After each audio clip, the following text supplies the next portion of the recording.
Okay. Okay. Yeah.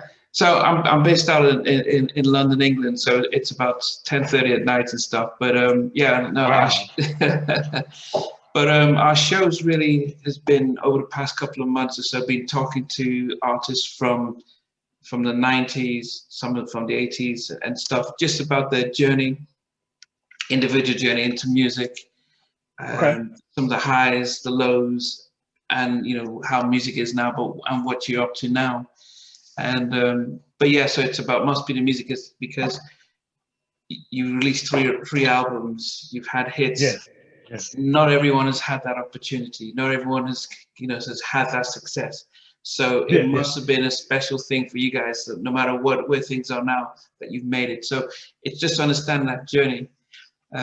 So I know a little bit about Profile, but it's really going to start off with yourself. Are you also from Louisiana with the rest of the guys? Or? Yes. Yes. Okay. I was born and raised here. Yeah. So okay. I So started how singing did? I started singing in middle school, I think. Yeah. Okay. Now you have to understand we're in the UK, so we use a different education system. So what is middle school? How old are you guys? I was about 13, 14 when I started Okay. singing in front of people. Yeah. Okay. So that's like I our was out. secondary school here. So okay. Yeah, exactly. Yeah. Okay. So yeah, I started there, and it was basically like a competition every day. Like neighborhood kids who could sing, their friends would put them up against each other to see who sounded best, and that's how basically I got started. Yeah, but then where did you actually? I guess if I was 13 and somebody said let's sing, I wouldn't be able to win anything because I didn't have the voice. So were you learning to sing before that, or what did you do? Well, I was good at mocking people, like learning different voices and tones and things like that. And anybody I listen to, I can sound like. So I was like any woman, any man, I could match their tone and sound like them singing their song. And I was really good at that, especially when my voice was higher as a Yeah. kid. Like, yeah, but when I turned 13, 14, 15, I started sounding more like a man. And Yeah. uh, it was just easy for me to pick it up. And how they did the notes and stuff. I wasn't like any music class. I didn't come up in church, like that. But when you were doing this, did people around you recognize, well, this is a talent, or was it just a job? Yeah, Like how? Okay. yeah. They was like, you really good. Like, how you learn how to do this? Like, man, I'm just listening. Like, listening to the radio. I'm listening to Eddie Murphy in movies and mocking his voice and his stand-ups and stuff, and listening to how he sung Michael Jackson or how he sung Elvis. Yeah. And I would mock what he was doing, and Yeah. I saw how easy it was to sound like people. Yeah. But then once you recognized, people thought, okay, this is something. When did you start to think, okay, maybe I should try and progress with this? That's when I was probably my last year in middle school. Yeah. And there was some guys that was in high school at the time. They heard me and they had a group and they was like, man, we need you to sing with us. And that's when I started getting into, when people started asking me to do it, I knew I was good. Okay. Other than that, they'll be like, man, you need to shut up because it's very harsh here. Okay. Very harsh here. Yeah. If they don't like you, they will let you know. So. Yeah. No, but but I do wonder though, because singing, we look up and admire singers now, but I'm wondering back in those days and where you're from, were singers mocked or were they revered, or if you had that talent, people was playing sports and stuff, and you're singing, how was it looked like? If you were singing in church, yeah, you were amazing. Okay. If you were singing secular music, you were kind of looked down upon here. Okay. Because when I started, it was like in the early 80s. Okay. Like late 80s, something like that. Early 80s, yeah. So it was a big gospel community here. So that's all they wanted to hear. They didn't want to hear you sing or blues. That was it. Yeah, like, yeah. It wasn't a big R&B community here. Like, but the kids loved it. Like the kids I went to school with. Yeah. But most of them sung in church. You know what I'm saying? So they was accepted in a church when they sung R&B music. They was like, don't do that. Their parents would tell them you can't do that. Wow. So I was a rebel myself. Like I was always singing R&B. So by that time, what was out that you were singing? We had Levert. Okay, just Casanova. Casanova. Yeah, it was stuff like that. You had the Whispers. You had Yeah, around it was a lot of great R&B music then. And then you had your soul singers, Marvin Gaye. You had they had music out, but I wasn't paying attention to them. I wasn't paying attention to them. I liked Levert. I love Casanova and stuff like that. Okay, okay, okay. And, Yeah, no, Rolls Royce and yeah, it was a lot of different music. That like 85, something like that, 83, yeah. 84, 85. That's when hip hop came out. So we was into that. So it was, and we in the South, so we was getting like New York stuff and LA stuff. We didn't have hip hop here, so it was Yeah. very different. But then, so you were singing and picking this stuff up, and you said, but you went into gospel or anything like that. You were singing your stuff. When they picked you for the group, what was it? What were they trying to sing? What kind of music? Okay, when I got in the group, that was in 90, 92. No, you said in high school, when you were last year in middle school. Yeah, that was my last year, like yeah. 89 to 90. So Okay. 90, 91, that's when I started going to the high school stuff, and that was Boys to Men, and that's when we started getting into the group stuff. But that was the first group song I started singing, because I had the group I was in, the high school guys, they didn't know how to harmonize.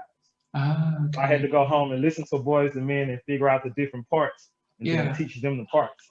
Okay. And I was the youngest person in the group. Yeah, but were you guys writing or was you just singing? Yes, we had two members of the group that were writers, and one of them wanted to be a producer. But we was young, so we didn't have equipment, and back then you had to be in a real studio. It wasn't computerized like it is now. Yeah. So the producer was the guy that was beating on the table. Yeah. And the other guy was the one that came up with the lyrics, and they'll come up with songs, and I help arrange those songs. So yeah, when we started singing in front of people, and we'll sing Boys to Men, and we'll blow them away with that, and they'll be like, "Do y'all have a really good song?" We would come up with something, and it'll start by beating on this, like we was in the cafeteria or something. Yeah. And they'll be like, "Oh, that was nice. Do y'all have some music for it?" Be like, "Nah, that's all we got." Did you ever think at that time that you're going to take it further, or was it just like something fun to do? I didn't think we would take it further until we got a manager in high school. In high school? Yes. It was like a talent show where you had to impress this production team. And if you impressed them, they picked you up and they became your managers and producers and stuff, and they tried to do records and tried to get you signed to a record label. Okay. Yeah, so once we got signed to them, they took us to Philadelphia to meet Kenny Gamble. That was our first time leaving this region and just seeing what really like real music is. Okay. Now, in my head, I'm thinking you're in high school and they're just picking you guys up to go to Philadelphia, and your folks are like, "Yeah, that's fine. Take care. We'll see when you get back." Or what were your parents thinking about the fact that this was going to happen? Well, my mom, because I was at the time my mom and dad wasn't together. My dad was like, "Hey man, you got to do what you got to do." Like, yeah, this could be your last chance. So he was gung ho with it. My mom was like, "Nah, you need to stay in school." Yeah. But the school was encouraging us. Okay. Yeah, because our manager used to be able to come check us out of school like at any time and take us to go do a show in the middle of school. Okay. Okay. Yeah, it was a wild upbringing for me. Yeah. See, I went to college in Alabama, so I've lived a bit in the South. But yeah, so you know how strict it can be. You know how strict parents can be, and it wasn't that for me. Okay. Yeah, so it wasn't. It was never that for me. My parents was always encouraging me to do it once they figured out it was something that I loved to do. Yeah. But it's amazing that the school can just say, "Yeah, leave school, go ahead and do this." And I think schools nowadays are a lot more structured. But then they just saw this as an opportunity just to give you something, get you motivated, or. Yes, because they knew I didn't like being in school. They knew music class was the only thing I really paid attention in. Like when I did start taking a music class in high school, it was the only thing I really focused on. So when they saw I had a manager and all that stuff, and the other guys from the school, they was like, "You can go to." We was going to Atlanta to sing at all girls school. We was going to New Orleans. Like my manager come check us out to go do these things during school hours. Okay. So it was my extracurricular. Like you have basketball players and football players in the choir. We was just an extension of that because they seen how well we was doing. Okay. Okay. And then you go to see Kenny Gamble. So this is not the famous Kenny Gamble from Motown, no? No, not Kenny Gamble from Philadelphia International Records. He's the one who put out Teddy Pendergrass and Phyllis Hyman and those people. Okay, I've just seen the Teddy Pendergrass out. Yeah, okay. Yeah. So okay. So I you met go. him when I was 15. So you went to. Do you have to audition for him as a group? Yes. This wasn't Profile though. This was a group I was in before Profile. Yeah. So when you guys went, what was his feedback when he saw you guys? He loved us. He was like, we can do some nice stuff, but he was trying to explain to us a sound that he wanted us to do. And the sound ended up being neo soul, because he was saying he needed us to go back and take some of these songs and put them over a hip hop beat with kind of jazzy chords. And we didn't understand what he was saying. So by the time we got back, we broke up. Wow. Yeah, because it was. Go ahead. What's your question? Yeah, no, but I was trying to say, but based on what you're describing, what was that, like Blue Notes type of, Blue Notes had the sort of, who was doing that type of song that he wanted you guys to do? Nobody was doing it. Nobody was doing it, but he described it to us. He was like, I need y'all to go back and do this. And if y'all could send me 5 songs like this, then we probably can do something. But Okay. he described neo soul to us. Like that's what that ended up being from Philly, that sound. Yeah. That's what he was talking to us about. But we didn't understand what he was saying because we wasn't doing jazz chords. We didn't understand the hip hop cadence. You see what I'm saying? Like the beats. And the producers down here where we from, they definitely wasn't doing that type of music. Yeah. So this was around what we wasn't musicians at the time, you know what I mean? Like we were just singers. So all we understood was what we was doing. We didn't understand the musical aspect of what he was asking us to do. What year was this? Around what year was this? 93, 92, 93. So as I said, I was in Alabama, so 95 boys. So you had Luke, so you had that type of music in the South. So I'm wondering how you're going to get producers to create sounds like in Philly that is very different. Exactly. That's why we were so confused when we got back. Like he said, hip hop beats. Like, and first of all, understand, like we just getting a southern hip hop down here. And hip hop we had was booty shaking. Yeah, from Miami and stuff. Yeah. Yeah, like we Tootsie Roll and all that. Yeah. Exactly, like it was foreign to us. So with the confusion and some of the other stuff that was happening in that group, we ended up going our separate ways, and I ended up going to another school. So when that happened, how was that for you? Did you think I've missed my shot? We've all. I did, because the manager at the time we had. It was out. I ain't gonna say it was all because of him, but he maneuvered a lot of that stuff for us to happen. And when it didn't happen, he felt betrayed in a certain type of way. Did he think that because you guys didn't take it seriously? Yes, exactly. We didn't take it serious enough to even try to do what was asked. Like we didn't focus. We came back like we already had a deal with no paperwork in hand. You see what I'm saying? Like it was an arrogance that we came back with that really hurt us as a group. What did you learn from that when you guys went your separate ways and that opportunity went out the door? What did you personally learn from that? If you don't have a deal, like you don't have a deal, like you can have a chance at a deal, but you can always mess that up. Like until you got that paperwork and you negotiating the deal, you don't have a deal. Yeah. So you gotta be focused, like, and you gotta sometimes sacrifice what you feel like to learn something. Did it make you more determined, or did you think that I said I'm going to do something else, or what was it? I didn't know what I was going to do. I honestly didn't know what was going to happen next. I just lived the next day like it was like a regular day, and I went to the new school because I got in trouble at that school. So I had to go to a new school, and that's when I ran into the guys from Profile. So it was like it all happened the way it was supposed to. Because Hershey walked up to me within a week of me moving back to the neighborhood. So when you were doing the music and with the group, were you a lot more focused and not getting into trouble? And then when that disbanded, it was Absolutely. But it didn't take long for me to start getting in trouble after we came back. Like it was that week I got in trouble. Like the week we got back.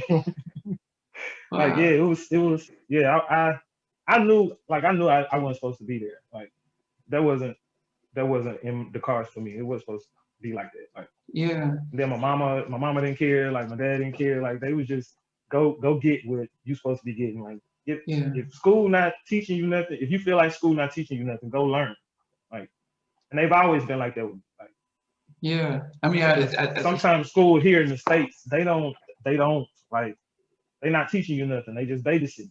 So it's yeah, like, I'm not learning nothing here. I can learn so much. That's why a lot of people might drop out and go do what's on the block, because yeah, they learning something. They feel like they're getting something from that. When yeah, you learn the same stuff from the 9th grade to the 12th, that's 4 years. Like, yeah, I'm sitting here, you telling me the same thing every yeah, day, every week, every month. I don't want to hear that, man. I ain't making no money like that. We got yeah. bills in my mama's house. Yeah, yeah, yeah. No, as I said, I went. I was in Selma, Alabama for a Oh my bit. God. Yeah, before Yeah, moving. yeah, yeah. So, You so sound real poor. yeah, yeah. So yeah, before moving to the Midwest and to LA. But then, so you moved to a new school and you meet, you know, Hmm. Hershey and the rest of the guys from Profile. What was the Hmm. difference? You know, how does that encounter? What did they see in you that? We were all hungry. That's what it was. Like the arrogance that the other group had, these guys didn't have. Like we were all underdogs in this. So it was like I found a new hunger with them. Were they already You know what I'm singing saying? as a Like, trio and then you joined in, or what well, was the kid? they already had a 4-piece. So Okay, when they added me that night, we started singing together. Because when I sang them the first time, it was a 4-piece, and I was in my group. So again, like the competition stuff, our manager said, y'all, because they were singing End of the Road upstairs at the place we was at. And they sounded okay, but we knew we sounded better. And our manager said, y'all show them how it sounds. So when we started singing it, they came downstairs and started listening to us. And that was my first time seeing them. So when I moved back to the neighborhood, I was at a school shooting basketball by myself, just getting some shots up. And Hershey walked up to me like, hey man, ain't you that guy from, you named the group and all that? I was like, yeah. He's like, man, you ought to hear us now. We sound real good. So I walk around to the house with him. Like for real, I walk around to his house with him and they sung for me. And I was like, y'all do sound good. And that was on probably like a Tuesday. And they had a talent show that they had to do that Thursday. And I did that talent show. So I got in the group just that fast. but there was 5 of you in the group at that time. Mm-hmm. Mm-hmm. Okay, And it was me, Hershey Face, Baby Boy, and there was a guy named Dre. But Dre ended up he really wanted to play football, so he ended up doing that. okay. Uh-oh. And so then He ended up playing football. and that's how the 4 of you just started off. Mm-hmm. And Yep. so And then we were together for a while. Yeah. yeah, go So we ahead. were called Under 21. Oh, you're called under 21. Yeah, that was our name at first. That's when we was like 16, 17. I think Okay, Face was the oldest one at 19. So okay. we worked until everybody turned 21 up under 21, and then we changed the name of Profile. How did that name change come about?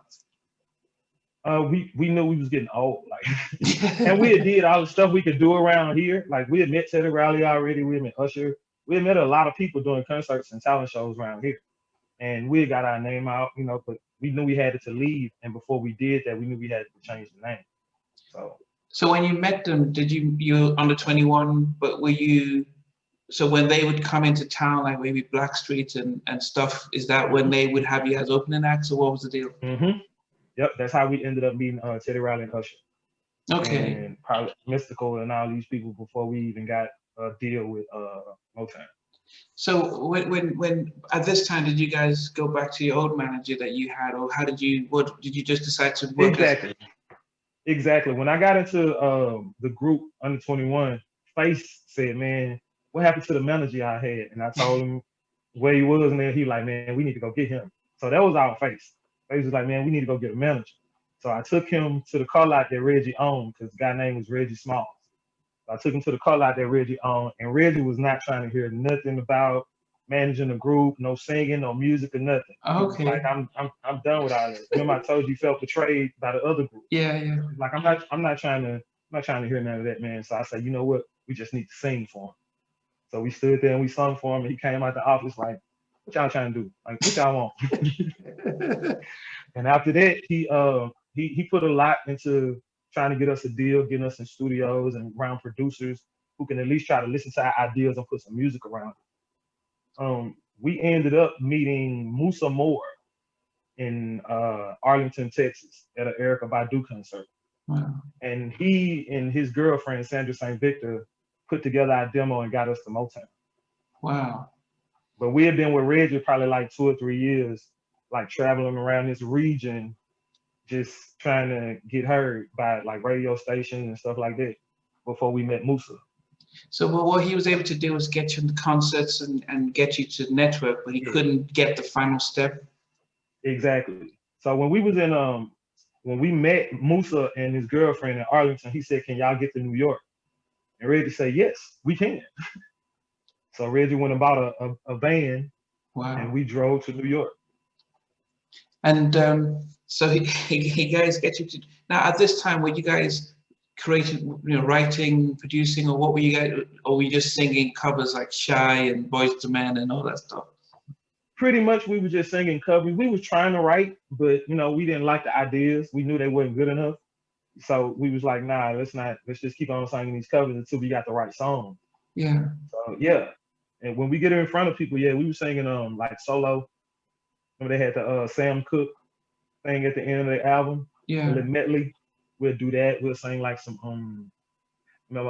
"Oh, don't you know my life is in his hands." The Player had on their album. Like we was doing all the acapella stuff that we could find.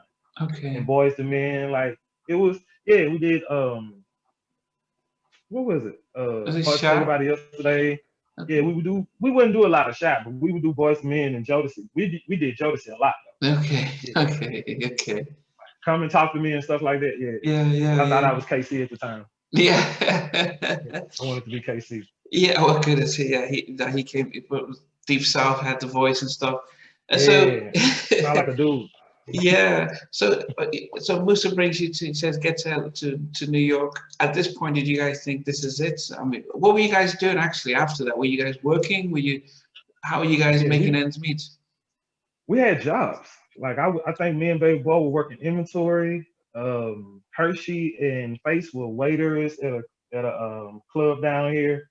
So yeah, we were just working regular jobs, and then we'd come together and practice, and and if we had shows, most of the time, like back then, it was just like talent show stuff. There wasn't a lot of shows to be had. There wasn't a lot of live bands and stuff out that was doing cover tunes back then. Yeah, that's a thing that happened later in the years, but right now, I mean, back then, we wasn't doing that. So it's just basically us just being prepared for the trips. Like Reggie tell us when we leave, so we'll practice enough to make sure we're not making no mistakes. Yeah. So when you said you met Usher and Teddy and all these good things, had you already met up with Musa and gone to New York, or was it still when you guys were still local? Yeah, we were still local then. Yeah, we were still local, so we'll be like opening up for concerts. Just it, like, and we wouldn't make a lot of money, probably like $200. Wow. Yeah, it was. We were just hungry. Like, we were trying to do anything and everything. We were going to hotels singing for Dino from H-Town. Like, just whatever for them to hear us. Like, hear what we doing. We in your face all day. And Reggie made us like that. And then, but then when you say Usher, Ted, when they see you and hear you perform and see you, maybe if they got to see you guys open up, what feedback were they giving you? Teddy wanted to work with us. The manager, the producer that we had at the time wasn't trying to talk to Teddy. What? Because he was like, "We good with records." Yeah, he was like, "We good." He was like, "No, we not." So, but I'm glad everything happened the way it did, because we ended up meeting Teddy later. Yeah. He remembered it. You see what I'm saying? Like, he remembered us. Like, when he met us in the studio, he was like, "Yeah, y'all under 21." He said that. But then I don't get it, because here's Teddy, who's by the time he's a people person though. Yeah. Give me 1 second. Okay.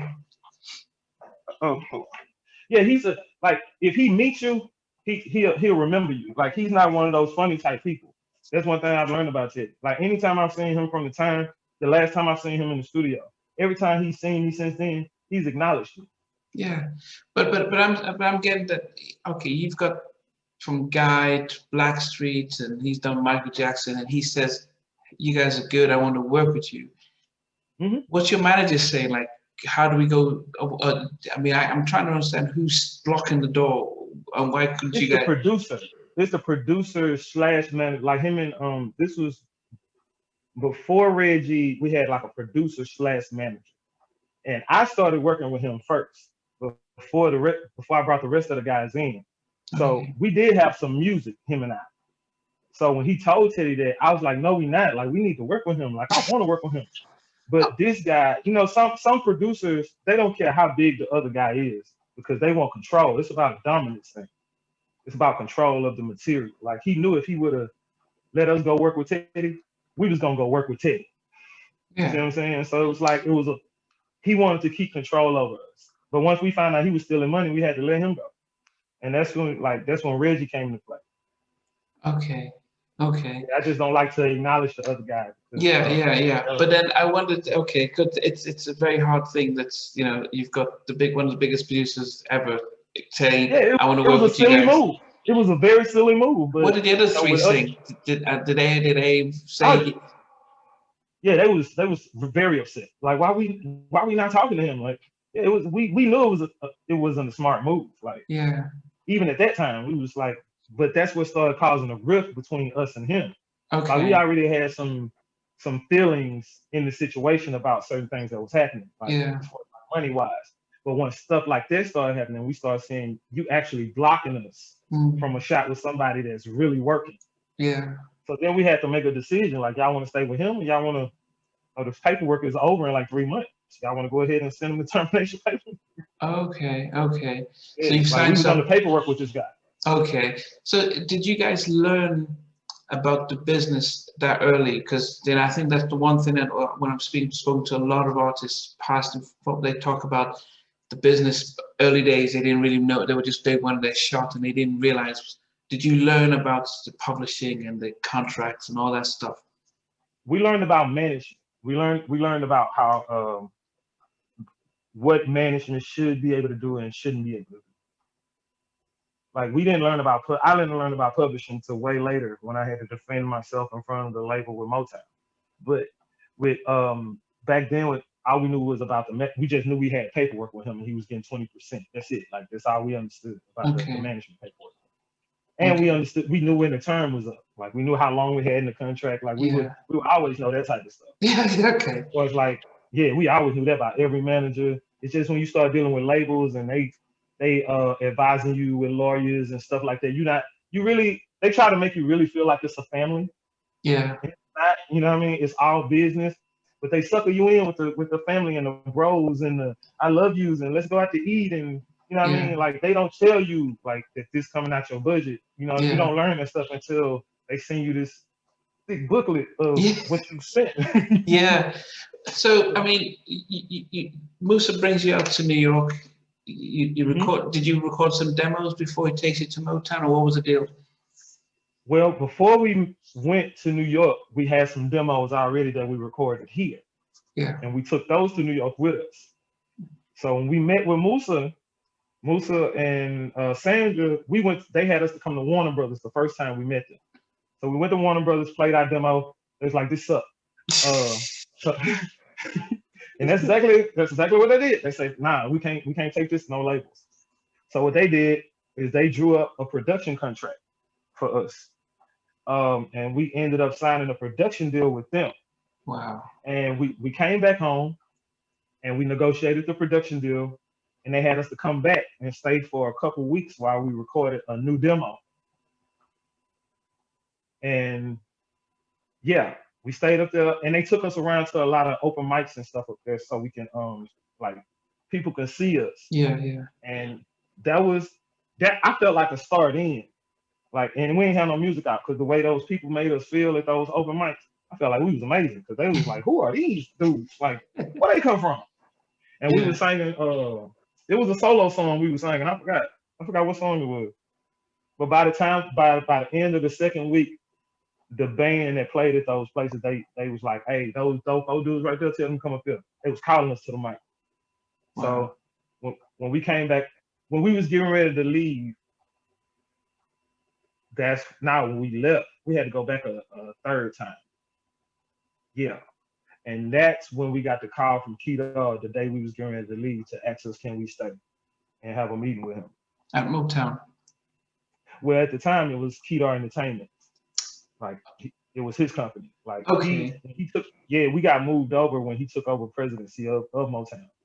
But when Okay. we got signed, we were signed to Kedar Entertainment with Erykah Badu, and I think it was just us, Erykah, and Chico DeBarge. Yeah. Okay. But then but I'm even wondering because you've got a production deal with Musa, you've got your manager, you're paying 20%, then you're with Kidar, so there's lots of people already taking pieces before anything comes in. Now, when we got signed to Kedar, Yeah. they bought Musa's production deal out. Okay.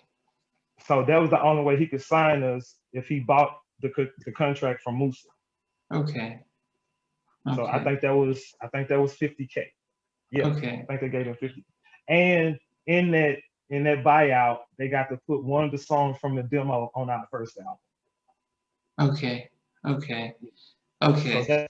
that was how we got signed. It was a real deal. Like they got money and Yeah. they Yeah. Yeah. let us release and all this here. Like it was, and they was fighting with the label. They was fighting with Kedar before we even signed. Like it was a negotiation. Like, but it was attitudes and all kinds of craziness. I was like, wow.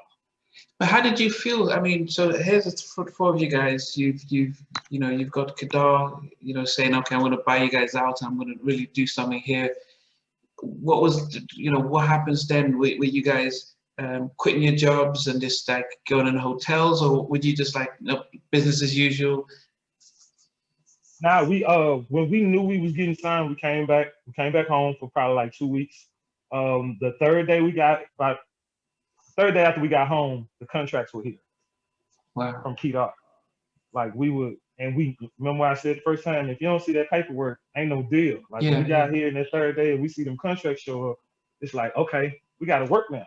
So now us four, we sit down, each one of us with our contracts at my uncle's house, and we looking over these contracts to see what we like and what we don't like before we talk to our manager. Yeah. So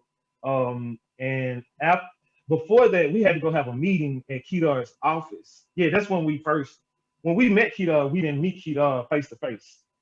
He was on the phone in his office. Our A&R Shantae Page was in there and Kojo was in there. Those were the only three people, but with only two people physically in the room. But we talked to Kedar over the phone. Wow. And he was like, okay, so what y'all trying to do? It's like, what you trying to do? He's like, y'all go home, I send y'all some paperwork, and that's what he did. Now, you mentioned about the booklet. Did you guys know, because as I said, I'm hearing stories all the time. Did you guys know, okay, we'll give you 20% and all this is going to be paid for. We're going to own everything that you do. And you have, did you see all of that? Okay. No, but you know what? We kind of knew that, first of all, going into the deal, because we already knew we didn't have a publishing deal with them. So we knew, like, and then the first 5 songs that we got were from Joe. Like, they sent us music before we even started recording. Like, before we even left to go to New York, we had songs from Joe. So we had to learn these songs because this was what we was gonna record. It wasn't none of our stuff, so we knew, like, they're gonna own this. Like, we're not gonna own this. Yeah. Like, but we wasn't real. Again, we just wanted to sing. Like, we wasn't really thinking about the business at all. Like, we was 17, 18, 19, 20. Yeah. We was just excited to be out of our known environment. Yeah. We was in New York now, you know what I mean? Like, we in the studio with Joe. I just bought his album, you know what I mean? Like, I love this dude. Like, I learned so much from that dude, but it's like that, we was all like mind blown. You gotta understand, man, we from Shreveport, Louisiana. The furthest my group members have been was like Atlanta. In the Philly. But they ain't been outside the South like that. Yeah. So for us to move from here and go to New York, man, no. What you eating? Couscous? No, I'm not doing it. Like, like it was a total culture shock for us. Yeah. So, and it was a learning experience. Like, we coming from the South, people like, why y'all talking like this? You know what I mean? Like, so it was weird. You know what I mean? I felt like I was in school again. Yeah. But was Reggie still with you guys at this time? Yes. But at this point, him and Musa were partnering up as managers. Okay. So Musa was our manager now, and Reggie was our co-manager. which caused another situation, because that move was made because Kedar told them that Musa needed to be our manager. Oh, so this is part of the buyout, some of the stuff where, okay. Yeah, but I don't think that happened in the buyout. This was just like who they felt like they had access to. See what I'm saying? Like Reggie didn't live up there, but Musa did. Yeah. You see what I'm saying? So it's like once we got this deal with Kedar, Kedar made it a point to say, y'all need to make this dude y'all manager. You see what I'm saying? Like I can communicate better with this person because Wow. we kind of from the same place. You see what I'm saying? Like it was I don't know. And it was like it was some weird that happened in our first meeting that Kedar didn't like. So he was like, nah, I can't rock like this. Like y'all need to make him y'all manager or we're gonna have a problem. Now you guys have got this opportunity and you've just been told fire him or get nothing. How did you guys deliberate, and do you guys have a meeting and say, no, we need to intercede and pray, and so what happened? Yeah. We had to sit down and have a meeting and like really talk about the pros and cons of us making a decision like that. Like how would it benefit us and why he asking us to do this. You see what I'm saying? Like I could see if I don't know, it would I could tell you what happened, but I don't want to do that because of the person. Like I don't want to tell you what happened that made him say, hey, y'all need to we can't do that. But it was something that if somebody came in the meeting and they did this, you would be like, nah, I can't work with you. You see what I'm saying? Like it's a certain decorum that you come into a meeting with. I don't care what you went through yesterday. Like, but when you come into this meeting is very important. This is the most important thing today. Yeah. And if you let anything get in the way of that, that is a choice that you made. Yeah. You see what I'm saying? So and when he made the decision to say, either y'all gonna change our manager or look, and it wasn't like we weren't gonna get the deal because we already had the deal. Yeah. But it was like he knew he would have had to put somebody in that place. Yeah. You know what I'm saying? If we didn't make the decision, he would have still had to make sure that this get done. He would have had to make sure because he just did a deal with us. He didn't do the deal with the manager. Yeah. You see what I'm saying? Yeah, but then did you, was it a hard decision because of loyalty, or did you, you know? Yes, it was a very hard decision, but that's why we made him co-manager, because we're not just gonna fire you, but we do need to put you in a place where you're still able to make your money. You see what I'm saying? Because you did a lot for us, and we ain't just gonna cut you off. You see what I'm saying? Like we still gonna let you make your money, but at the same time, you're not gonna have the power that you felt like you had. Yeah, yeah. How long did that last for? It lasts up until we started, probably like the second album. That's when we started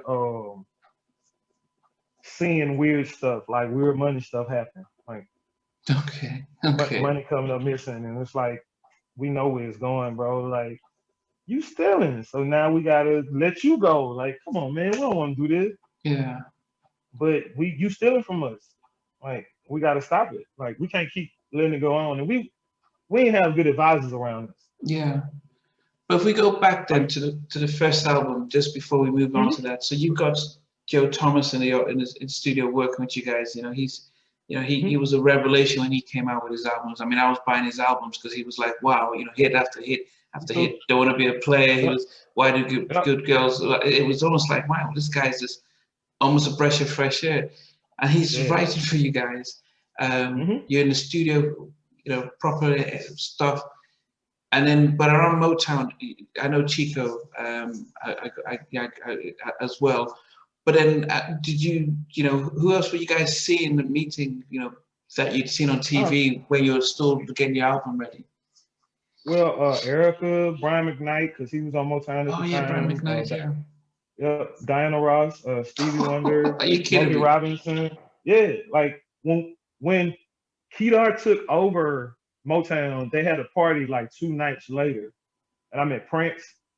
Yeah, like Erica just had her baby, and she had her baby in there. Like it was wild. I was like, Stevie Wonder talk to me. I was like, this is amazing. Like, it felt like a dream. Like I wasn't expecting to meet these people, bro. Like I just enjoy singing. You feel me? Like I didn't think it was gonna take me that far. Yeah. You know what I'm saying? And I think that was to my detriment though, because sometimes, like you gotta feel like you belong in those rooms. You see what I'm saying? Like I felt like I didn't belong there. I felt like I was way out of place. Like, and they made me feel comfortable, but it was me. Like I didn't believe in myself enough to feel like I was supposed to be around that greatness. You see what I'm saying? Like, and that took a toll on me after a while. In what way? Anytime you like not believing in yourself, a lot of some people call it arrogance when you have confidence in yourself, especially unconfident people. But when you walk in your light, it does something for other people. Like, and when you dim your light because you feel like you're not good enough, you're doing a disservice to the world because you're made unique in your own self. You see what I'm saying? Like, and we do that to ourselves because of how we raised, what you're being told as a child, how you're being raised as a child. So whoever feel like they not enough, somebody telling them that. You don't just get that. And as a kid, if you're not feeding that kid positivity, they're gonna feel like that when they go around people. They're gonna see, like, they're gonna feel like that's too much for me. I don't like this person because they too confident. And it's not that they too confident, it's just that you lack confidence. Yeah. And that makes you feel like you shy. It makes anxiety just flare up out of nowhere because you're scared to be around people. You see what I'm saying? Like, it does a lot to your psyche. Yeah, I mean, I'm full-time. I'm a mental health therapist, so yeah, I understand all of that. But what is strange, because looking in, Americans, black kids seem to have a lot of confidence. Almost like always talking, mouthing. Yeah, so I would have been surprised the fact that you saying you're in a situation, you're getting into trouble and all that stuff. That you're like, I thought you'd be more confident in yourself. But then yeah. It was a lack of confidence. It was like I felt like I needed to be a clown to be approved of. I had to be loud. You see what I'm saying? Like, I had to make myself be known instead of just being myself. You see what I'm saying? Like, I didn't have to do none of that stuff. I don't have to do none of this stuff now, like, at all. Yeah. But back then, was there anyone who?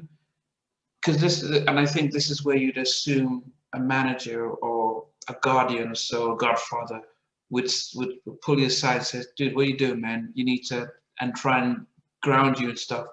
Was anyone around to pull out what you were doing and try and give you some straight? No. It was basically when I told them I was having problems. I told the label, I told my manager, everybody like, man, you better suck that up. Yeah. And at that point, that's when the group, I was like, I don't care no more. Because if you guys don't care about what's happening to me, I cannot stick with this, bro. Because I'm not gonna hurt myself. Like, and this was like round about the point my pops had passed and all that, and it's like, nah, if y'all don't care about me, man, I'm not doing this. Yeah. Because when we first got signed, before we got signed, we were all singers, like all four of us. Yeah. When we got signed, the label turned us into me a lead singer and everybody else just in the background. Yeah. And I wasn't with that either. Joe was the only producer that put us in the studio and made everybody do their part. A lot of that other stuff would be me doing all the backgrounds and me doing the leads because that's what the label wanted, and they wanted us to move fast. So now that's very interesting, because I remember watching the New Edition story and seeing Ralph having to do all that stuff, and I always wonder when you look at SWV and you look at all the other groups, and everyone comes in as a singer, as a vocalist, but you just have the one person. And I remember hearing Big Bob talk about how hard it was for him. He grew up with the group Today. These were his three best friends. Yet the label pushed him as the main guy. You're gonna dress differently, and they all be your back, like Big Bob and the Pips. And he didn't like that, but he knew that was how business was. How did the guys feel when they saw you taking the limelight and they having to play background? It brought a lot of animosity between us. It put a lot between us because I was always anyway in my room away from everybody. Like, I didn't need to do the parties, all this stuff. I was cool. But when we started doing the records and it was all about me, it became like it was a lot on them. Like I say, it was a lot. It broke their confidence in a way. Like, cause they before we got there, they had confidence in themselves. Face knew he knew his parts. Everybody knew they knew their parts. But as soon as we got signed, they was like, don't let them sing. That's heartbreaking. So and sometimes we would go record. I do the whole song, but then I'd be like, Hershey, go do the first verse. And we'll send both versions in. They'll be like, nah, we're gonna keep the first version with LJai saying. Like, man, nah, y'all killing it. Like, y'all killing whatever vibe we have, y'all killing it. And you guys couldn't do anything about it? Nah, because if we did, they wouldn't put the record out. You see what I'm saying? Like, they got control over distribution. They got control over a lot of the money. How the producers get paid. You see what I'm saying? Like, we ain't paying for none of this. So it could be like, we can love it, our A&R can love it, but when we send it to the president of the company and he say no, then we got to redo it. But then, and in hindsight, does four of you have a conversation saying, guys, how are we going to make through this? Or do we just do this for the first album? Hopefully we'll get more control in the second. And as I mentioned, no guardian, no godfather. How did you guys have that conversation when this was happening? We were given more control on the second album, but we had a lot of conversations because, like, I got blamed for a lot of the stuff that happened as far as like me singing on the records and stuff like that. And I didn't like that. You know, like, what we mad at each other for? Like, we should be mad at the label because they the ones who doing this. Yeah. But it would bring a lot of arguments. Like, we ain't never get into nothing physically, but we argued a lot, especially during like the recording towards the end of the second album. Yeah, we had a lot of talks. No, but it was a certain direction. It was a certain direction we was trying to go in, and again, fighting with the label, and the label pretty much let us and our A&R do what we wanted to do. But no, back with the first one, when you were doing all the first parts, album? the parts, did your managers, Musa, did Red, did they come and? They was getting a check. That's all they cared about, from what I saw. That was my perspective. They weren't saying them because they didn't want to fight with the label because it's gonna mess up their money. And we got a timeline on when we're trying to get the album out. So it's like everybody's on this timeline. Yeah. Everybody. So we're not gonna slow this timeline down because y'all trying to do something special. Yeah. You know what I'm saying? So it's like the first album, they didn't know who we were. Like, they didn't know what we from the South. We coming to New York. They don't know how to market us. So they were trying to make us the next soft group, like the next Boys and Men. That's why you see us on the first album with these tank tops on with the stripe across the middle. We was like, nah, man, I don't want to do that. But they did this to us. Like, they got us taking photos with our shoes off. Like this, I don't do that, bro. I got to go back to the South, man. We don't. I can't walk around with this picture out. But you couldn't do anything, right? Yeah, nah. They already had they had a vision of what they was trying to do. Yeah. And when we don't have no vision of what we're trying to do, we just want to sing songs. We just going with the flow. So it's quite challenging because I know in one case, so Michael Bivins talks about, even Boyz II Men talk about when they came out. He talked to us a lot. Michael Bivins had them dressed in this sort of prep Yale sort of stuff, which was a good vision because it took them into it. They distinguished themselves from Jodeci, put them more into the people who actually buy a lot more records. So they became a sort of bigger band, you know. But they were more. If they had their way, they would have been like a Jodeci. But then that was marketing and vision, which paid off. So it's understandable in some cases where label would think, you know, how do we make these guys the biggest and best that there are? But you would hope that there's a conversation, there's a sort of bring it on board, there's a let's trust us. If it doesn't work, we'll do it this way. Back then, it was, especially when we first got signed, I think we were supposed to compete with Dru Hill, but the way they marketed us did not. And then the type of music, like the music, like we were young, but our music sounded old. Yeah. Like it sounded like real grown people music, and we couldn't sing that type of stuff to like people that's 20, 19. They don't want to hear that. Yeah. You know what I'm saying? It was back that ass up was out then. It's like that's what they wanted to hear then. Yeah. But you know, again, we didn't know what we wanted. We just wanted to sing. Yeah. We were just like impressed with being around Joe, going to meet Brian Michael Cox and Jonte Austin and all these people. Like we my mind was blown away. Yeah. Yeah. Like, who is this? He wrote that song? Oh my Lord. How well did Then the I first walked in album? on You walked in on who? Jonte Austin. Yeah, okay. Yeah, he was a songwriter, and he was we had our first album out, and he was sitting writing Creep In for Ideal. He was writing that song. At the time I walked in the studio. So when I heard the song, I was like, this song he was writing. Like, I want that type of music. Like, and that was weird too, because our first album we was out and Ideal was out too with the Get Gone song. Yeah. Our songs wasn't doing that well because we had I Ain't the One out. So I got to see them be like really high, like on stages, like they had crowds, girls going crazy. Yeah. I used to go to their shows and stuff. Like, or I go to the after parties and stuff with them because I hung out with two of the guys in the group. My group members would be mad because I'm hanging out with them. Like, why? Like, I like doing this type of stuff. Like, and I got to see their career from a different perspective. Yeah. And the same stuff that happened to them on the Get Gone song is what happened to us on Live. Yeah, but your first album, it didn't do as good as the label started off. How did that then? Was there more of a say, like, let's have a conversation about what we do, and did you guys have more of an input? No, it was just let's get to the second album because we knew that album was done. Like after I Ain't the One came out, and I think they tried to put out Whispers in the Dark. They let it run for a minute, but they didn't want to shoot a video to it. And I think they took the money that we had left in our budget and gave it to Brian McKnight for Back at One. So it was like, let's just go ahead and get to another record so we can get to a new budget.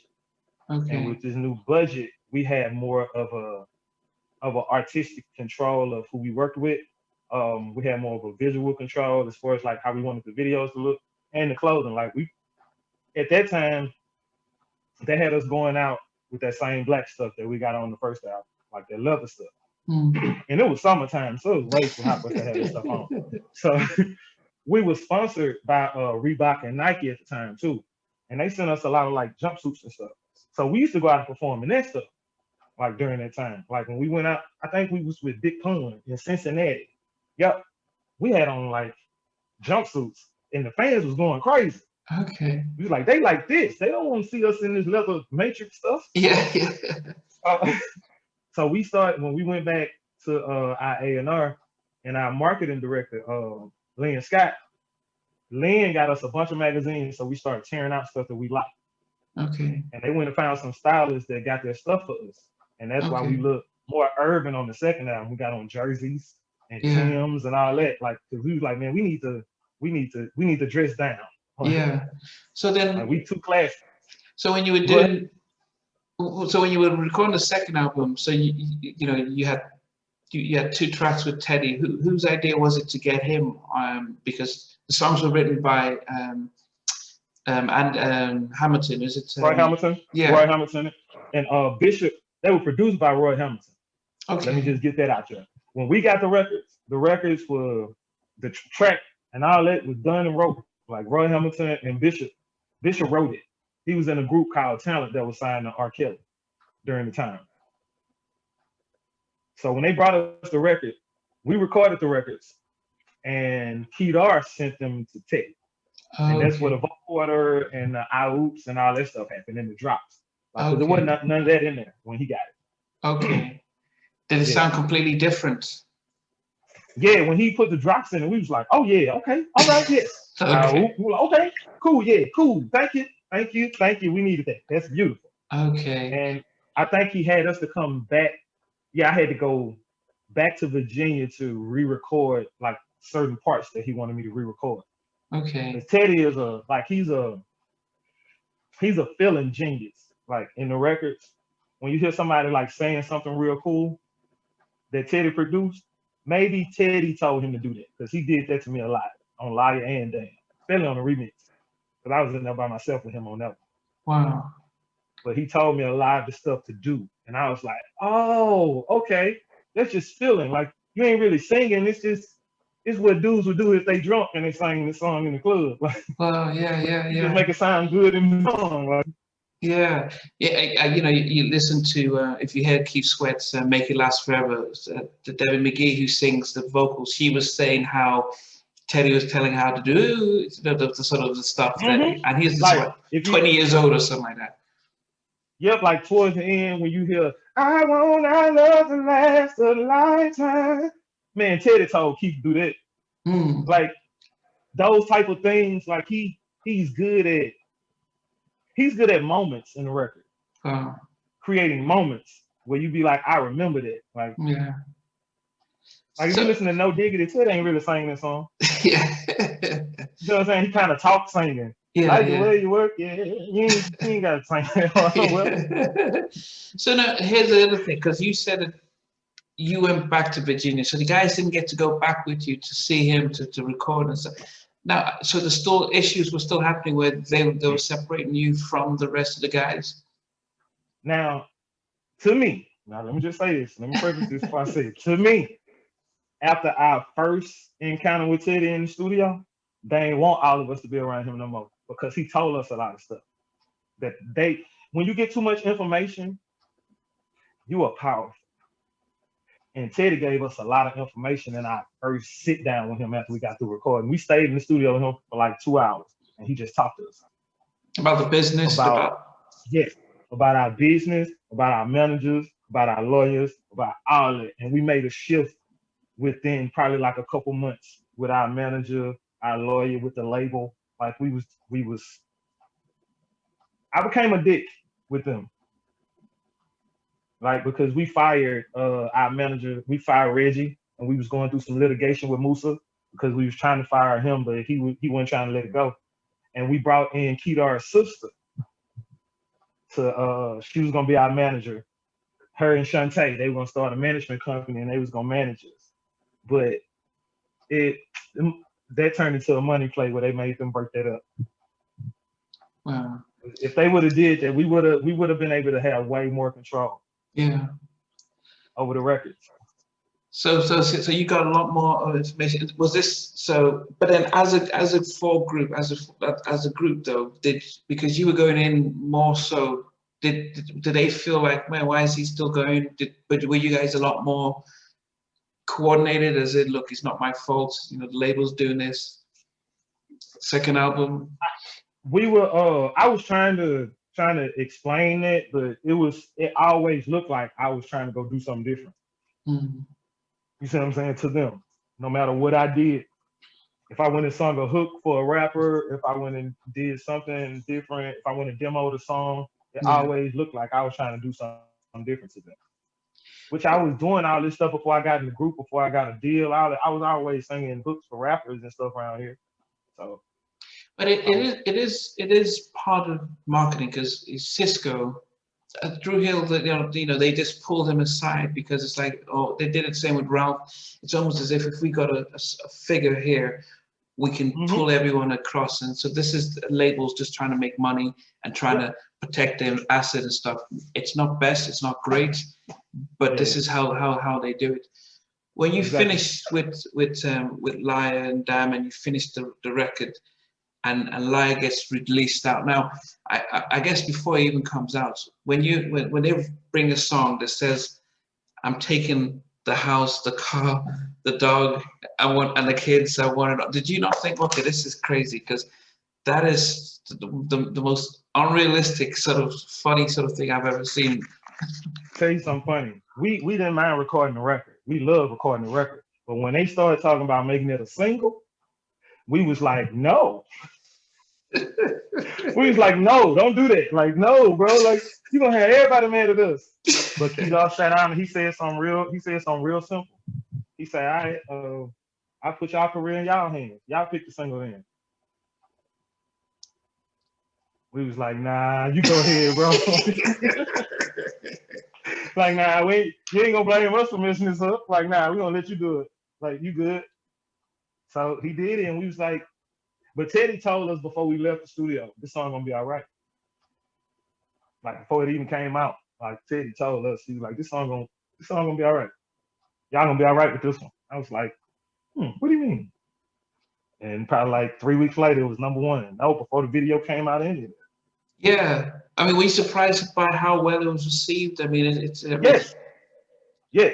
And we what let us know it's gonna be okay. We was in Houston at the at Six Flags, and we had a performance there, and we did our whole show from our first album. Then nobody moved. Like they didn't want to hear that. So as soon as we did Liar, and this was like the recording from the studio. Like we didn't master it, none of this. We just had to record. And our A&R say, do Liar. So we did Liar. Everybody in the crowd, when we doing this in the video, we got this from the people in the crowd. You kidding me? Okay. When we first started singing that song, they was doing it. You know, they was doing this at the stage while we were singing. We was like, okay, yeah, this is all right. This is working. Wow. So mind you, we up there for 45 minutes. We did like 3 songs. Ain't nobody moved. They talking to each other. So as soon as this song come on, they like, yeah, like, oh, okay. And then she called Keto and told him, she was like, yeah, this song gonna be all right, because they just went crazy. And that we knew, like, it's like, okay. It's the energy that happens when the song come on. That's how you know. Like, was it good that you've had your first album and then the second album actually gets a big hit and stuff? Was it better? Were you guys prepared for it better, or would you prefer to be in the first album that Liar was on? Performance-wise, yeah. Like I felt like we were so much more prepared as performers. But business-wise, nah. I wish it would have been on the first album. Okay, why is that? It's like Liar paid for the first album. See what I'm saying? Like the first album didn't do well, but Liar did well, so it paid them back for the money that we spent on the first album. Okay. So now we just owe for the second album. You see what I'm saying? Like we wasn't in the buying for both. We paid y'all back for this one. That's why we still get money now. Like, cause that Liar song, it's still being spent right now. I still get like 17, 32 hours, something.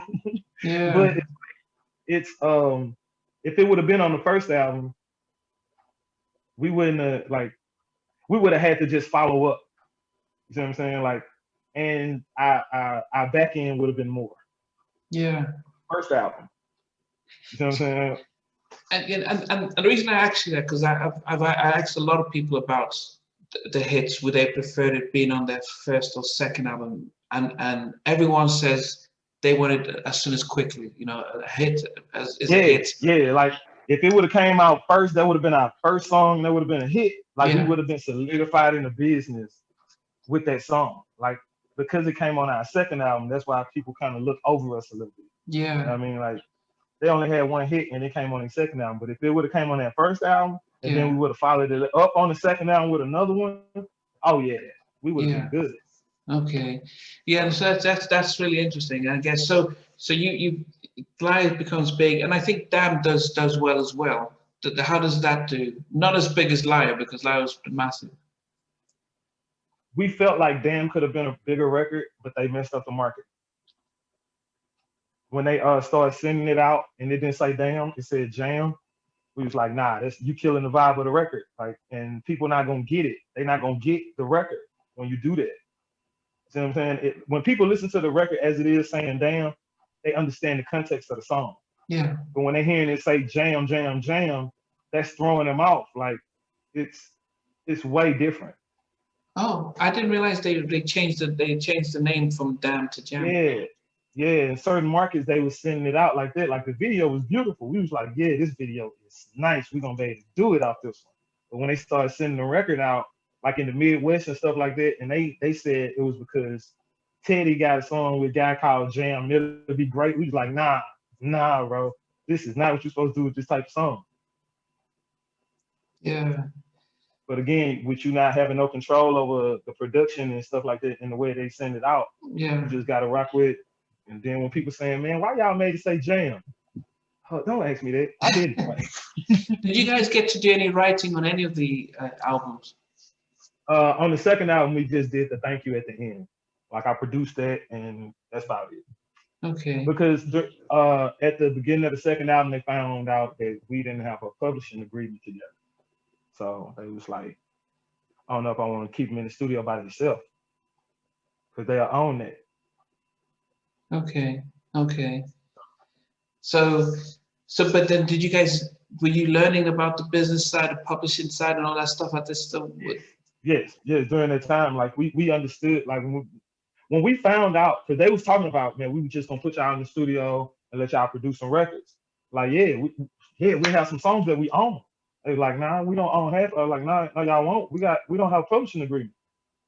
So we were standing in Keto office when we had the discussion. So they had to go, Kojo had to go look at our file and see if we had a publishing agreement. And he was like, no, we don't. I was like, man, we didn't sign it. We just signed a record deal. That was one of those uncomfortable conversations that we had to have with not just the group, with us and the president of the label.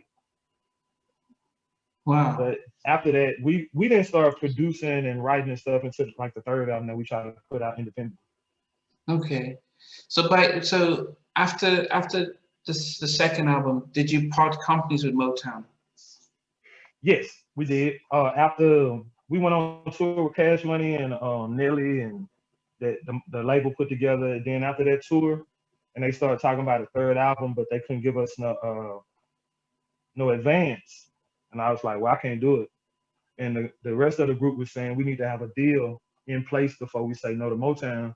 And I made a simple statement of, until we able to all stand on our own too, and it's not all on me, I can't do this no more. And I left. I went to Chicago after that.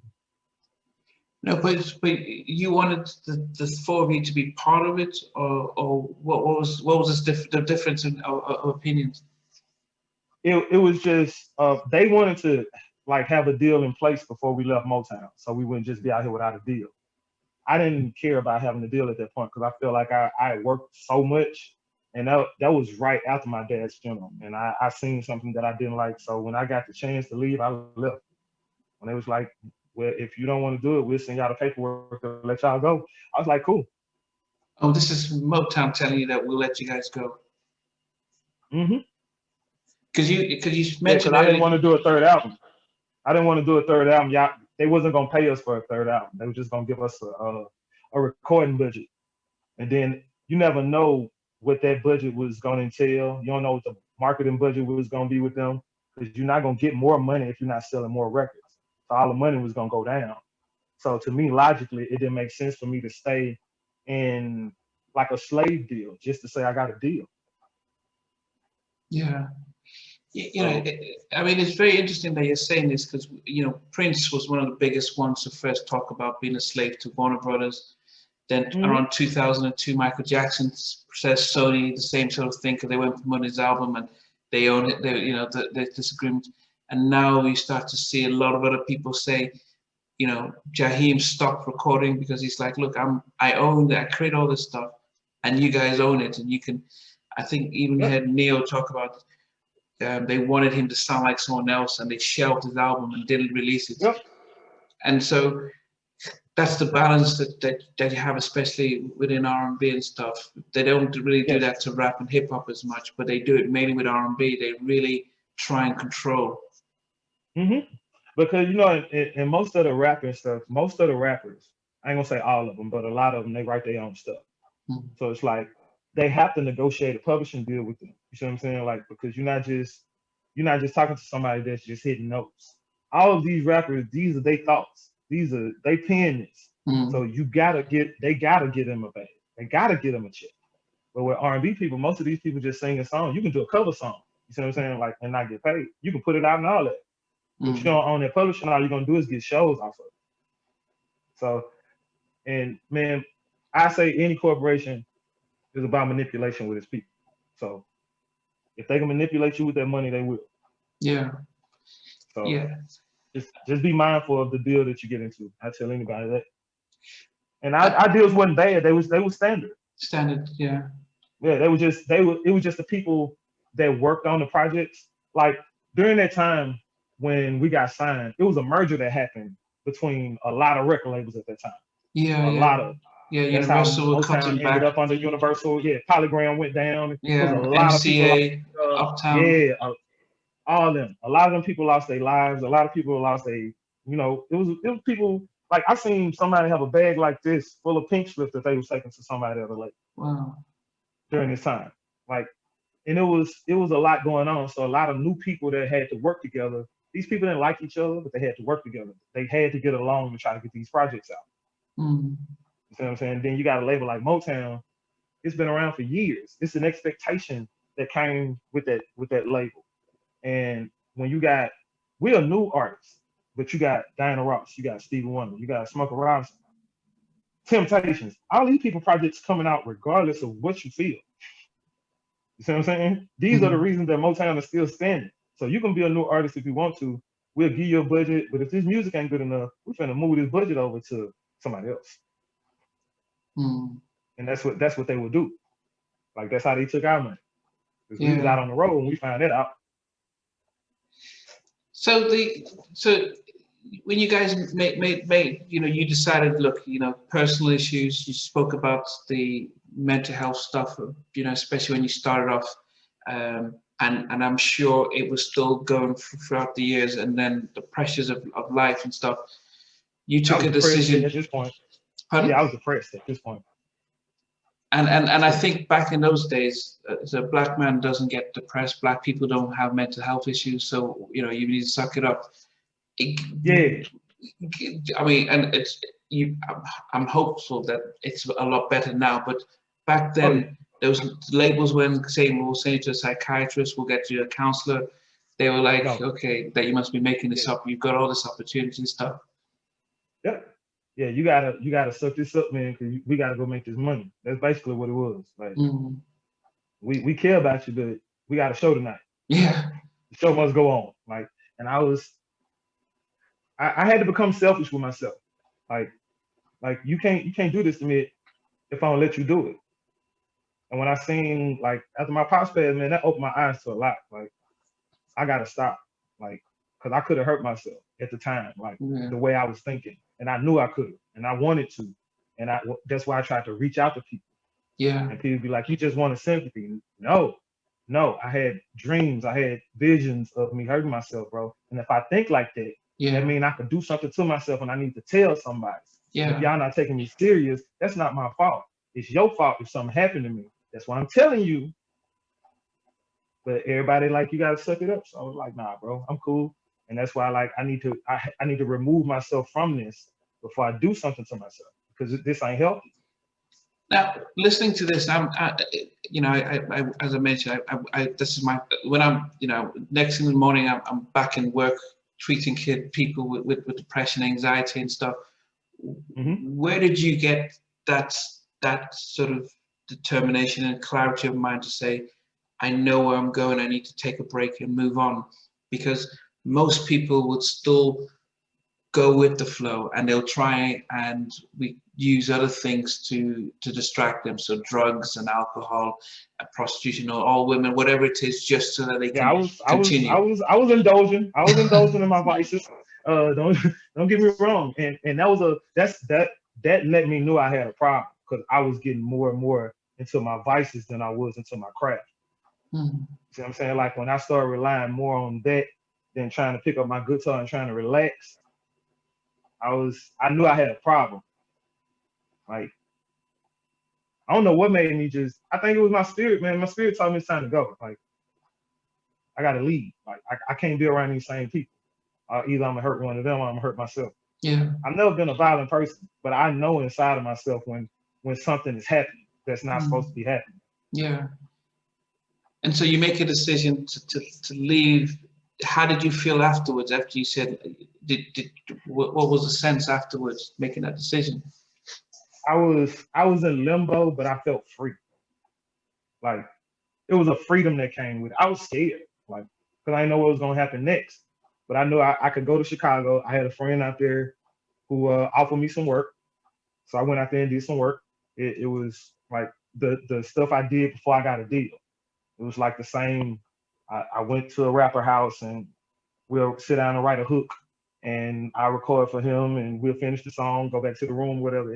It just felt like I was back in high school. Like, I didn't feel the pressures of people telling me I can't talk like this, I can't act like this, you're being too hyper, you need to calm down. And I was like, I don't know. It was a freedom though. I felt very free. And then the people around me was encouraging me to be who I was. Yeah. Like, did nobody try to suppress me? Like, yeah, man, come on, do that. Like, I was like, yeah, I I felt like I was being myself instead of being what people wanted me to be. Did you get any help for the depression and stuff? Any professional help? Now I just I learned how to meditate and take time to myself. Like, it might take a couple days, but I need to sit and figure out what's going on inside my spirit. Like, if I'm mad at somebody, I need to take time, like, to figure out why I'm mad at that person. Is this something about me, or did they do something to me? If they did, can it be forgiven? You know what I mean? Like, self accountability. Like, a lot of us stay in our own misery. Yeah. You know what I mean? Like, because we can, and then we try to drag other people in it to feel sorry for us. And once I realized that a lot of my problems was mine, like, it wasn't my mama's, it wasn't my daddy's, it wasn't my group members. This is my problem. I gotta fix this. Yeah. I sit down and, you know, take a stock of my life and see what I've done. What can I do now to rectify a lot of the mistakes I made and fix who I was. Like, I used to go off the handle sometimes just based on what I thought. Like, I didn't sit down and think about it. But now I take time. I take time and make sure I'm not hurting nobody's feelings. Like, because all of that says something about me. So I know now to think before I speak, think before I act. So not being a dick. Yeah, I mean, the question then becomes that you've, you know, unlike the rest of us who have, you know, go to 9-to-5 jobs and stuff like that. If we lose one job, we go get another job. As a musician, when you lose your record deal, then you've left the band, which would generally give you concerts, even if you don't have a record deal, you can still do shows. You know, unless you're doing producing and writing for other people, you start wondering, okay, how do I move forward and how do I make a living? Did you then have a plan as, okay, what am I going to do long term to sustain myself? I didn't. What I did when I went to Chicago, I did that music. I left there and went to Connecticut and worked with a producer. What dude name? What's his name? Man, Gerald Isaac. Yes. Okay. Yes. I went and worked with him for a few months and did some backgrounds and stuff. Again, like, I didn't know what I was gonna do. I was up in the air. I had no idea. I didn't have no plan. I just knew when people called me for work, I went and did that work. So it was just, I knew I had relationships that I can cash in on. Okay. So those people called me, hey man, can you come do some backgrounds? Some of those backgrounds ended up on major records, on major artists like Gerald Levert, Keith Sweat, and stuff like that. So I was able to get a check to go record and get another bag when the label picked it up. So it was like, up until probably like 30, until I turned 30, like, I was making money just singing background for people in the studio. Because I was comfortable doing it. Like, that was an easy job. I ain't have to be in front of no camera. I could dress how I wanted to. Like, I could be a human being instead of being a commodity. Yeah. And you didn't miss the limelight and the videos. Nah. I miss the videos because I like working on the sets. Yeah. You know what I'm saying? Like, I enjoy it. It wasn't about being in front of the camera though. Nah, I didn't miss that. Okay. I miss the work. You see what I'm saying? Like, if anything, I miss like the video girls. But yeah, I just miss the work. Like, I miss being in the studio. I miss being like around people like Joe, like, and learning from those people. But even with Gerald, I learned a lot from him. Yeah. I learned more about production in the studio, like, outside of singing into the mic, like compressors and delays, and like, I went into all this stuff until I started working with him. So then, how did things start to where you are now? What's been the journey now, so career wise? Man, really, it took me a long time to get back to a place where I was happy with myself because of, again, being in your own misery. If you want to get out, you can, but if you don't, you'll stay in. And I wanted to get out. So I put myself around some people, some great musicians, dude named Tashaka Stills, and my guitarist, Jamil Davis. They my band right now, front cover band, and we just a cover band, and we work every weekend, probably like Friday, Saturday, and Sunday. We performing, like Wow. make good money. So I can't complain. Like I'm working on some original music right now, but again, it's taking me so long to want to record some original music because I've tried to do it, but it was the content that I want to put out, and I can't put it out until it feel right. Like it ain't about the money; it's about what it make people feel. Like a lot of people doing anything right now for money. They're putting anything out, and I don't appreciate it. Like it saturates the market, like where you gotta look for good music. Yeah. The market used to determine what was good. Now they don't know. You know what I'm saying? Like back in the day when we came up, the market determined what was good and what was sold. Yeah. But now anybody can put a song on Spotify, Apple Music, no matter how good or bad it sounds, and that's not good for the marketplace. That makes it hard for. I knew it was gonna be bad when I started seeing all these rappers singing. When I seen Ja Rule and 50 Cent, I was like, man, they finna make it hard for R&B dudes, bro. Well, you know what? I think if you go back to when Backstreet Boys, NSYNC, Britney Spears, Christina Aguilera, when they came out, they were very low budgets. Production was very low, but they were selling 10 million albums. The labels said, look, we don't have to invest so much and we can make so much more because R&B, you nurture R&B. R&B is like a farm. You need to help with the writing. You know, you can go gold one year, the next album can go gold, and they were fine with that. They were growing you and stuff like that. But when they could see you could sell 10 million if you just get some kids who could dance and look hot, you know, so they said, and then hip hop was the same, is where there wasn't much need for investing in a producer. You just get beats, you just build something around them. And so they said, look, they're businesses. So like any corporation, we need to make money with little costs. And so that's where it became R&B, it's hip hop, and even Billboard changed it from you know, they merged hip hop and R&B as on the chart. So unlike country music, which has protected its own, you know, black and rock. And rock, but black music has been like, you know, they've taken away R&B, they've put in sort of the hip hop, more pop stuff. So unfortunately, so that's why you get a lot of people who are still fans of New Jack and fans of the 90s. They go to those revival shows and they listen to the old stuff because they realize the new stuff that comes out is just hits, one hit wonder, and it's not good. It's not long lasting. And so that's why we're not getting the great stuff and people, you know. But the kids who are buying it, suburban kids, you know, doesn't matter whether they're white or stuff, but they have the money. They're not really. They're looking for, this is hot right now. We'll get it. It's good, and they get rid of it next week and stuff. The next TikTok song. Yeah. So that's unfortunately what we're living with and stuff like that. That's the attention span of our youth, though. The attention span is so short. Like, to the next post. You know what I mean? It's kind of like they mind like a news feed. Yeah.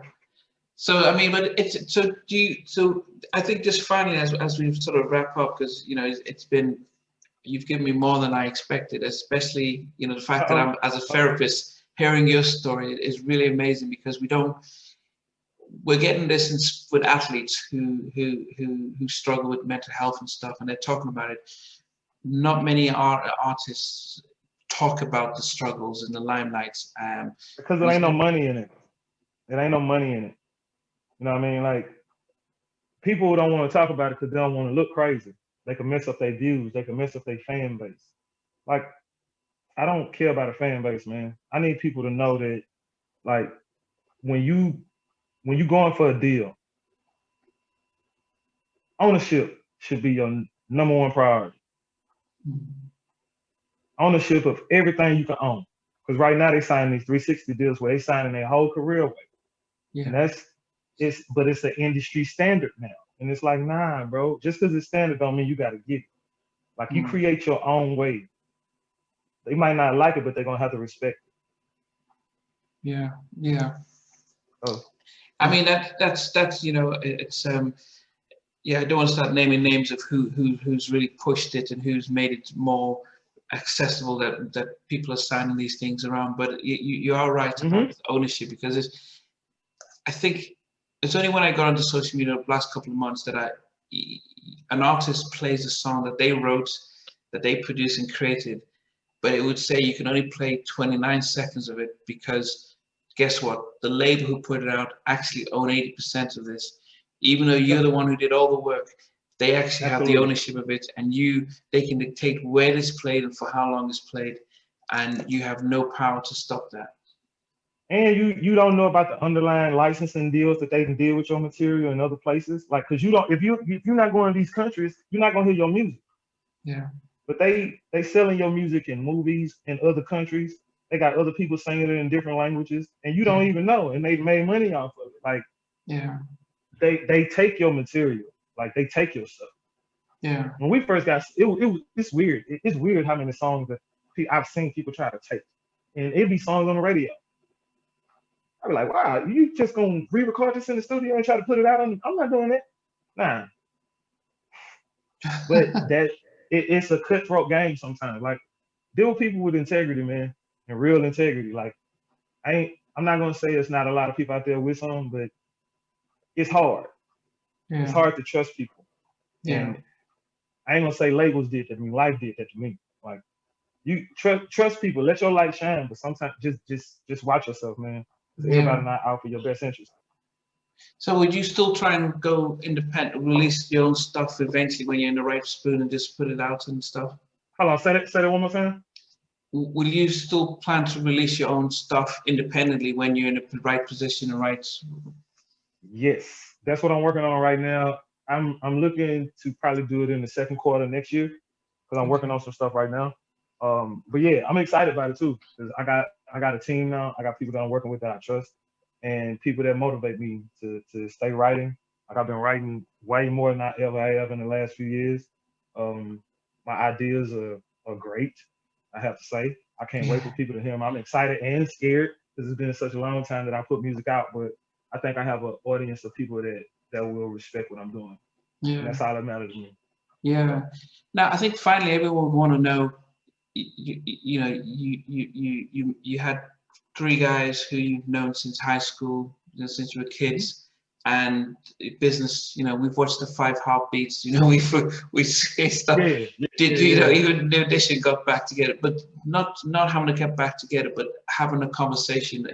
What's been like with the other 3 for you? Man, everybody, I have to say, everybody's doing well. Because I talked to all 3 of them. We still talk to this day. That's good. Yeah, it's no hating in nobody. Like, we communicate, and they doing well. I think Hershey is working.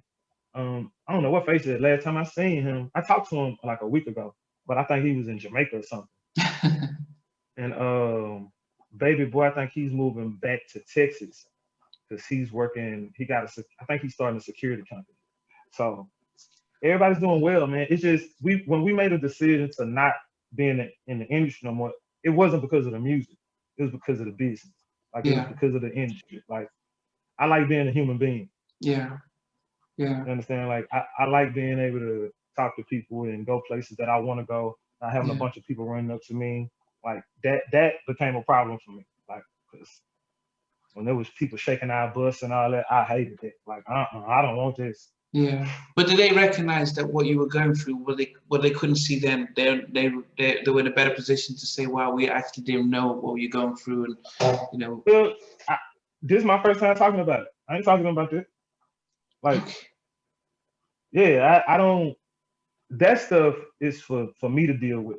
Like, we know, like, we'd had conversations about what happened. Like, we talked about it. Yeah. Okay. But like, it's not something that we dwell on. You know what I mean? Like, everybody understands. They know I'm crazy, but not like crazy, but yeah. But they know how I talk. They know that I'm passionate. You see what I'm saying? Like, we all have an understanding of each other now that we didn't have back then.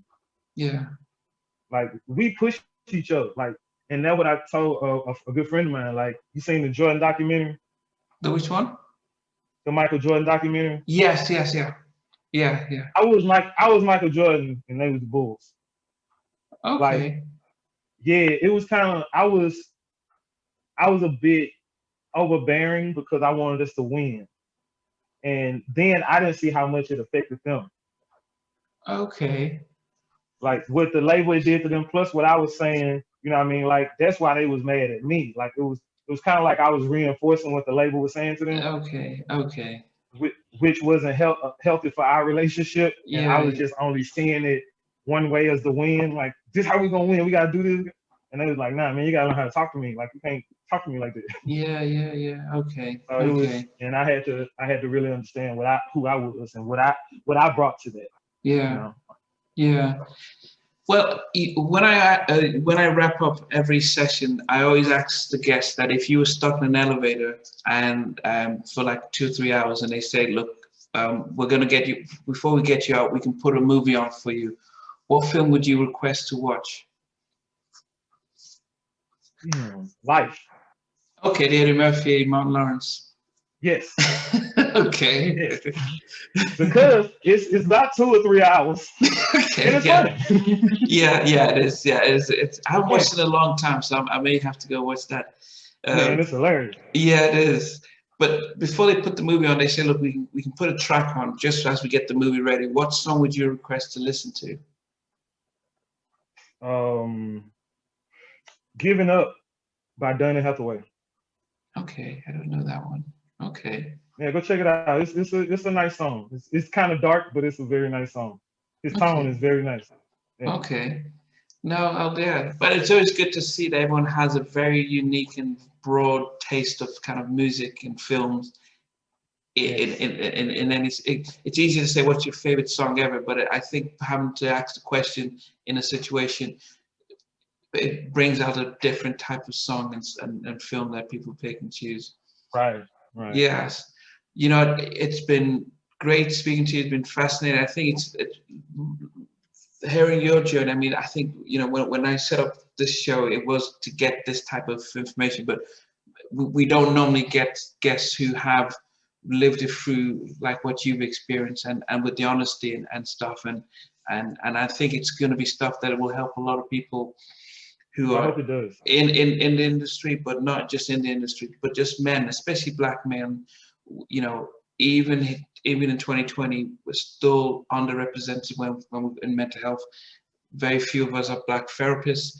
Very few of us come forward because we think it's a taboo. So, you know, it's been encouraging and hearing you share with the honesty and openness. Well, thank you once again for having me, man. I really appreciate you letting me share my story. You know, because somebody need to hear it. Like, you know, I don't know who, but somebody need to hear it. And I appreciate you giving me a chance to be on your platform and share it.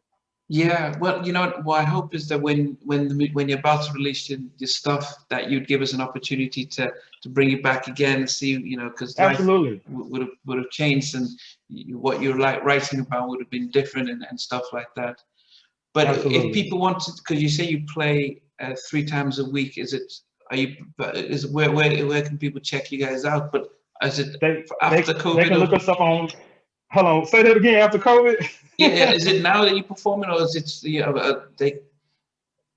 Yeah, we're performing right now. We got a show tomorrow. We got a show Saturday and Sunday. They can follow us on Front Cover Band Worldwide on Instagram, or Front Cover Band on Facebook. Okay. And they can follow me on Instagram, LJai318, LJai. That's how I spell it. 318. You can follow me on all social platforms. Okay. So what I'll do is when we're putting this stuff out, we'll put all both your cover band and your profile, so at least people can get to check up on you and stuff like that. But appreciate it, man. Yeah, thank you. And can you email me your profile picture if you've got to do that now? Yeah, so that I can do that now. I can, because it'll probably take me about a week and a half to because it's a lot of stuff that I need to edit and really give it the service that it deserves and stuff like that. So I appreciate, you know, what you've given us. I'm about to send that to you now. Okay. All right then. I appreciate it. It was great talking to you. Talking to you too, man. Thank you once again. All right. Take care. All right. Bye-bye. Bye. Hey everyone, I want to thank you for being part of Halftime Chats. This new update is really about our membership, and I'm really excited to be able to fully launch the membership page. There will be things like full interviews from day one, As soon as the interview drops, you get access to it without any ads on it. There'll be some exclusive member-only videos that will just be some behind-the-scenes stuff and some other things that we will never be broadcast. For some members, you can be able to get actually 2 interviews, because I do have a backlog of almost 7 or 8 interviews that I don't even know when I'm going to be able to broadcast them. So you're able to get at least some of those up front, and some just behind the scenes stuff, because there's a lot of stuff that goes behind the scenes that I have never been able to talk about or release. For anyone else, you know what, the videos will still be the same over a week or a week and a half or 2 weeks, depending on how long it is. So everything stays the same. The polls stay the same. The community chats, the community stuff stays the same. But I think with the membership stuff, I'm able to add a little bit more and invest a lot more time and energy in really supporting the members. So I do hope you come on that ride with me. I appreciate the support, and this will just help me continue to invest in taking things to the next level. Take care.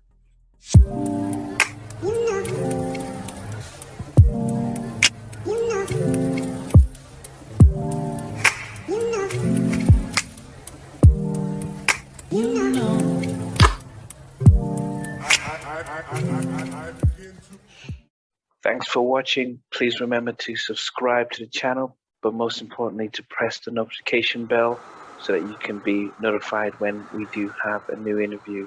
Loads to come, but thanks a lot for watching.